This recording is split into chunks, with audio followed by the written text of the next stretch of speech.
आपका स्वागत है। जैसा कि हम लोग इंग्लिश सीख रहे हैं और हमारी पहली वीडियो लगातार आ रही है और मैंने इससे पहले बहुत सारे चैप्टर्स को क्लियर किया है, जैसे am is are, was were, have to, has to, सभी के अलग अलग सेपरेट वीडियो बना के मैंने अपलोड किया है। और आज हम सीखने जा रहे हैं शैल बी या विल बी के साथ इन्फिनिटिव का यूज। तो इन्फिनिटिव क्या होता है और इनके साथ कैसा सेंटेंस क्रिएट करता है, ये हम आज सीखेंगे।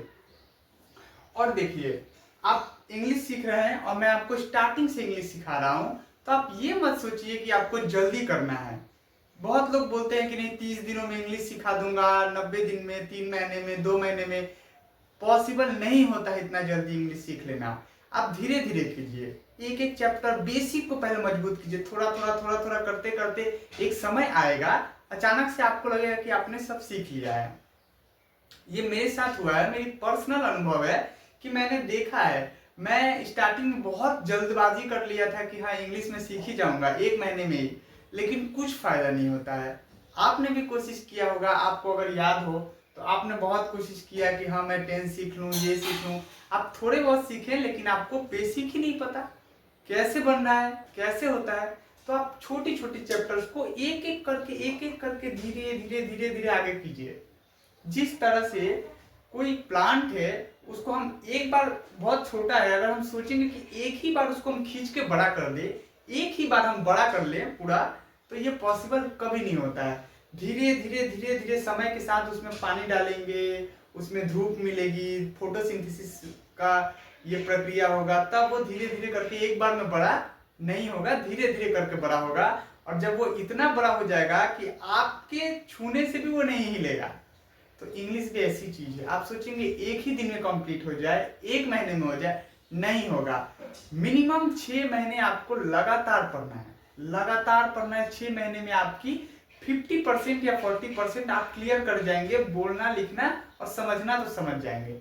उसके बाद धीरे धीरे वर्ड मीनिंग याद कीजिए, पैराग्राफ रीड कीजिए और न्यूज़पेपर्स रीड कीजिए, या फिर इंग्लिश चैनल्स को देखिए, इंग्लिश में न्यूज सुनिए, सब टाइटल के साथ आपकी इंग्लिश इंप्रूवमेंट हो जाएगी।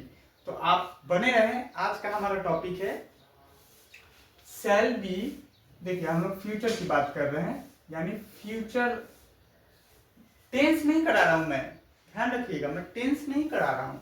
हम लोग फ्यूचर में शैल बी या विल बी के साथ प्लस के साथ इंफिनिटिव का प्रयोग, इंफिनिटिव का यूज। इंफिनिटिव को टू से समझिए। टू मीन्स इंफिनिटिव होता है, टू मीन्स इंफिनिटिव होता है। तो आप समझिए, शैल बी और विल बी के साथ टू लग जाएगा। कैसे पहचानेंगे? देखिए, वाला रहेगा या होगा,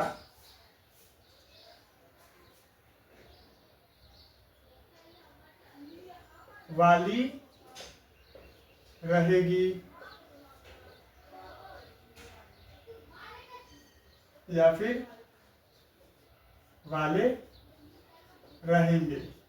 पहला ये लाइन मिलेगा, को होगा, को होगी या को होंगे। दूसरा ये लाइन होगा, वाक्य के अंत में कोई सेंटेंस है, उसके अंत में ये लाइन होनी चाहिए। जैसे वह जाने वाला रहेगा, या फिर यहां पे बोलेंगे होगा। दोनों तरह से यूज हो सकता है। देखिए, वाला के साथ रहेगा या वाला के साथ होगा ऊपर में हो जाएगा, या फिर वह जाने को होगा या फिर रहेगा।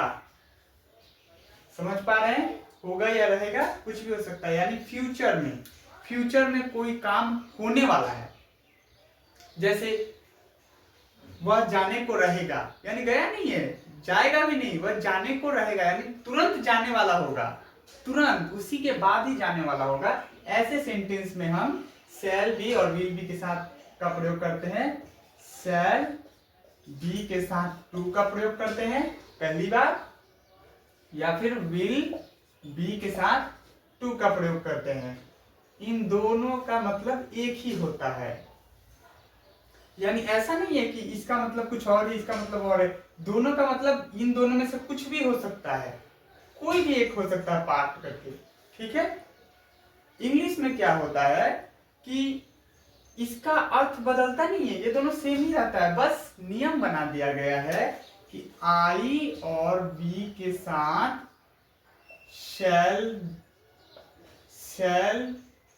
बी प्लस टू लगेगा, और बाकी सभी जगह यू ही ETC आपने पहले से अगर काम करते आए हैं, पढ़ते आए हैं, तो आपको पता होगा कि मैं किसकी बात कर रहा हूँ। दे द बॉय सबके साथ क्या लगता है, विल बी टू। तो आपको ये पता चल गया कि शैल बी टू किसके साथ लगता है, आई और बी के साथ शैल बी टू का यूज करेंगे, बाकी सभी जगह विल बी टू का यूज करेंगे, ठीक है। अब हम इससे कुछ क्वेश्चन कर लेते हैं। इससे पहले मैं आपको बेसिक से करा रहा था, एक एक क्वेश्चन करा के समझा रहा था, लेकिन अभी मुझे डायरेक्ट क्वेश्चन पे आना पड़ेगा। पहले की वीडियो भी मेरी इसी वजह से लंबी हो जाती थी, क्योंकि मुझे एकदम बेसिक भी बताना पड़ता था। तो आप धैर्य बनाए रहें और देखिए पेशेंस के साथ चलिए, पेशेंस के साथ चलेंगे आपको दिक्कत नहीं होगा, आप जल्दी ही सीख जाएंगे। और जल्दबाजी करेंगे तो जैसे मैंने आपको पहले ही बताया है, कोई भी पौधा जो है वो अगर उसको आप सोचेंगे कि एक ही दिन में बड़ा कर दें, अगर पेड़ आप लगाए हैं एक ही दिन में बड़ा कर दें तो टूट जाएगा या वो मर जाएगा, ग्रो नहीं कर पाएगा। तो हम बात करते हैं क्वेश्चंस की। डायरेक्ट मैं क्वेश्चंस ले रहा हूं, 4 तरह का क्वेश्चन। वह जाने वाला होगा या रहेगा। पहला ये इसी में हो जाता है, वह जाने को होगा या रहेगा। ये दोनों एक है, यानी इन दोनों की इंग्लिश भी एक होगी। इसका दूसरा पार्ट नेगेटिव, वह नहीं जाने को होगा, ये नेगेटिव हो गया। क्लोज, क्या वह जाने को होगा, ये हो गया क्लोज। एंड ओपन, वह कब क्यों कैसे, यानी कब लिखते हैं, वह कब से मैं बना दे रहा हूं, आप क्यों से भी बना लीजिए, कैसे से भी बना लीजिए, क्योंकि WH फैमिली का वो वर्ड है। और मेरी पहले से स्टार्टिंग से अगर आप वीडियो देख रहे हैं तो आपको पता होगा WH फैमिली या WH क्वेश्चन में किसको बोल रहा हूं, ठीक है। वह कब जाने को होगा, वह कब जाने को होगा, क्वेश्चन मार्क। ये दोनों क्वेश्चन मार्क वाला सम्स है। देखिए, वह जाने को होगा या वह जाने वाला होगा, वह नहीं जाने को होगा या वह नहीं जाने वाला होगा। समझे, सबके पास सबका 2-2 करके बनेगा, 2-2 करके सब में बनेगा, ठीक है। और फॉर्मेट एक बार मैं आपके लिए लिख दे रहा हूं। फॉर्मेट इसलिए लिख रहा हूं ताकि आप समझ जाएं कि मैं इंग्लिश बना कैसे रहा हूं। देखिए, वह जाने, पहले इसका फॉर्मेट क्या होता है, एफर्मेटिव का S + HV + O, ये होता है अफर्मेटिव का। ये जो सेंटेंस है ये है अफर्मेटिव, यानी सकारात्मक वाक्य। सकारात्मक यानी इसमें कोई झमेला नहीं है, एकदम सिंपल वाक्य। दूसरा ये है नेगेटिव, नाम से ही आप सुन पा रहे होंगे इसमें नॉट नहीं जुड़ा हुआ है, इसीलिए ये क्या है, ये नेगेटिव है, ये नहीं के वजह से, ठीक है। ये है क्लोज्ड, क्लोज्ड इंटेरोगेटिव। इंटेरोगेटिव का मतलब होता है प्रश्नवाचक या फिर प्रश्न जिसमें पूछा जाता है, इसका मतलब होता है प्रश्न। और क्लोज, क्लोज मतलब मुंह बंद करके आप इस वाले का जवाब दे सकते हैं, क्या वह जाने को होगा। अगर मैं किसी से आपसे पूछूं कि क्या वह जाने को होगा, तो आप अपना मुंह बंद रखेंगे, फिर भी आप अगर जवाब देना चाहें तो मुंह बंद करके दे सकते हैं। जैसे क्या वह जाने को होगा, देखिए मैंने हाँ बोल दिया लेकिन इशारों में ही बोल दिया। तो ये क्लोज इसलिए बोल रहा हूँ जिसके लिए हमें मुंह खोलना ही ना पड़े, बस हम इशारा में बोल दे कि ऐसा हम इशारा में बात कर ले। वह कब जाने को होगा, इसको बोला जाता है ओपन ओपन इंटेरोगेटिव। इंटेरोगेटिव का मतलब तो आपको पता है, प्रश्नवाचक यानी पूछा जाएगा, इसीलिए इसमें क्वेश्चन मार्क लगा है और बाकी सब में फुल स्टॉप या फिर विराम चिन्ह लगा है। ओपन इंटरोगेटिव यानी कि इस ये क्लोज है, इसका मुंह बंद करके आप जवाब दे सकते हैं, लेकिन ओपन इंटरोगेटिव में आपको मजबूरन मुंह खोलना पड़ेगा। आप बिना मुंह खोले जवाब इसका नहीं दे सकते हैं। जैसे मैं आपसे कुछ पूछ रहा हूं, वह कब जाने को होगा, आप कैसे बताएंगे इसको। आपको मुंह से बोलना पड़ेगा कि कल जाने को होगा, 2 घंटे बाद जाने को होगा, अभी जाने को होगा, इसके लिए मुंह खोलना पड़ेगा, समझ गए। और दूसरा का होता है, चलिए ये आपने इसका फॉर्मेट है वह नहीं जानेंगे, S plus H V plus not plus O, O for object. देखिए S for subject, H V का मीन्स होता है शैल बी या विल बी, जो हम लोग एच वी जो हम लोग ये होता है ये एच वी है, ठीक है। ओ का मतलब होता है लास्ट वाला object, O for object, O for object यानी लास्ट वाला, यानी सब्जेक्ट का अपोजिट। इसका फॉर्मेट हो गया। अब आते हैं क्या वह जाने को होगा, तो ये एच वी है ना, ये पहले आ जाता है, H V plus S plus O question mark, ये इसका फॉर्मेट है। और इसका है W H Q plus H V plus S plus O question mark, ये इसका है, ठीक है। अब हम बात करते हैं वह जाने वाला होगा, तो पहले एस उठाना है। एस यहाँ पे क्या है, वह है, वह यानी सब्जेक्ट, सब्जेक्ट क्या है, वह है।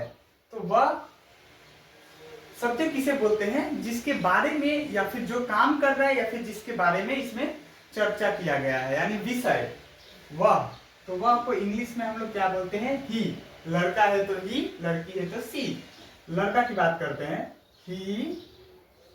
एच वी मतलब विल बी टू या शैल बी टू।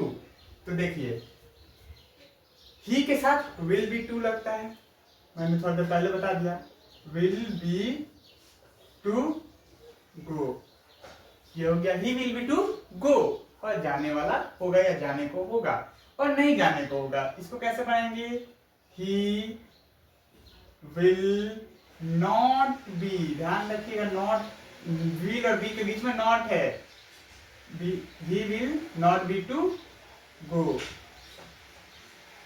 ठीक है। ये रहा सब्जेक्ट, ये रहा एच वी, ये रहा नॉट, नॉट और ये एच वी का ही पार्ट है, ये भी यहां से यहां तक ये एच वी ही है, ठीक है। नॉट बीच में आ जाता है और ये है ओ, ठीक है। क्या वह जाने को होगा, तो क्या वह जाने को होगा, पहले एच वी लिखेंगे यानी विल, फिर will he be to go. इसी फॉर्मेट पे मैंने सजाया है इन सबको, ठीक है। Question mark, will he be to go, वह कब जाने को होगा, जगह नहीं है मैं यहाँ पे बता दे रहा हूँ। तो WHQ यानी कि पहले कब की बात हो रही है, when, ठीक है। पहले कब की बात हो रही है, तो when will he be to go। देखिए question mark, when will he be to go, ये बन गया आपका, यानी कि ये WHQ यहाँ पे when है, HB will be to है, लेकिन HB का ओनली मेन जो HB है वो पहले आता है, उसके बाद सब्जेक्ट, फिर बचा हुआ HB आता है, उसके बाद ऑब्जेक्ट आता है। आपने ये भी सीख लिया, शैल बी टू या विल बी टू, फ्यूचर में भी मैंने आपको बता दिया। आप फॉलो कीजिए और आप देखते रहे। अगर आपको वापस से फॉर्मेट समझने में दिक्कत हो रही है किसी भी चीज में अगर प्रॉब्लम हो रहा है, दिक्कत हो रहा है, तो आप कमेंट कीजिए। मैं इसका और लंबा वीडियो और बारीकी से इसके बारे में बताऊंगा कि आखिर ये बन कैसे रहा है, हो कैसे रहा है। और अगर आप नए हैं, आपको समझने में दिक्कत हो रही है, तो आप मेरी वीडियो स्टार्टिंग से देखें, एकदम बैक से देखिए, धीरे धीरे पहली वीडियो पहले देखें, उसके बाद देखें, एक एक करके नेक्स्ट करके आते रहिए, और तब आप इसको देखिए, तब आपको इजीली समझ में आ जाएगा। और अगर आपको थोड़ी सी भी अंग्रेजी की नॉलेज है, हल्की सी भी, तो आप यहाँ से भी सीख सकते हैं। तो इसी के साथ आज का हमारा ये टॉपिक भी खत्म है, दूसरा टॉपिक जल्दी ही आ जाएगा। तब तक के लिए अच्छे से पढ़ते रहें और जल्दबाजी ना करें, सही से पढ़ें, अच्छे से पढ़ें और धीरे धीरे करके ग्रो करिए। मैं आपके साथ हूँ, उम्मीद करता हूँ ये चीज़ आपको अच्छा लगा हो या फिर मेरे समझाने में कहीं कमी ना आई हो। अगर आप नहीं समझते हैं तो इसका मतलब ये है कि मैं आपको ठीक से समझा नहीं पा रहा हूँ। अगर आपको फिर भी दिक्कत हो, आप मुझे वापस से कमेंट कीजिए, मैं इसी का दूसरा वीडियो बना के आपको अलग से सेपरेट से एक एक चीज़ आपको बताऊंगा जरूर, ठीक है। तो मेरे क्लास में स्टार्टिंग से लेके मैं एकदम एडवांस लेवल तक इंग्लिश सिखाऊंगा। आप बस बने रहें, कहीं जाने की जरूरत नहीं है, आप स्टार्टिंग से धीरे धीरे सीखते रहिए। और हाँ, मैंने जो बात बोला है आप उस पर ध्यान दीजिए। डेली 10 वर्ड मीनिंग याद कीजिए, सेंटेंस थोड़ा पढ़िए। मैंने तो ये 4 बताए ना, इन्हीं चारों को कम से कम 20-20 सेंटेंस करके बनाइए। वह जाने वाला है, वह नहीं जाने वाला, आपस में जोड़ के मिसलेनियस जोड़ दीजिए। यानी पहले हिंदी लिख लीजिए, वह जाने वाला होगा, वह नहीं जाने वाला होगा, क्या वह जाने वाला होगा, क्या वे लोग जाने वाले होंगे। ऐसे करते करते करते करते आप लिखिए 20-25 वर्ड सेंटेंस, सॉरी। उसके बाद आप उसको ट्रांसलेट कीजिए। अभी हम ट्रांसलेट सीख रहे हैं। ये सब इंपॉर्टेंट सिखाने के बाद मैं आपको टेंस सिखाऊंगा, क्योंकि टेंस में मुझे ये सब चीजें की जरूरत पड़ेगी, ठीक है। तब तक के लिए आप पढ़ते रहें।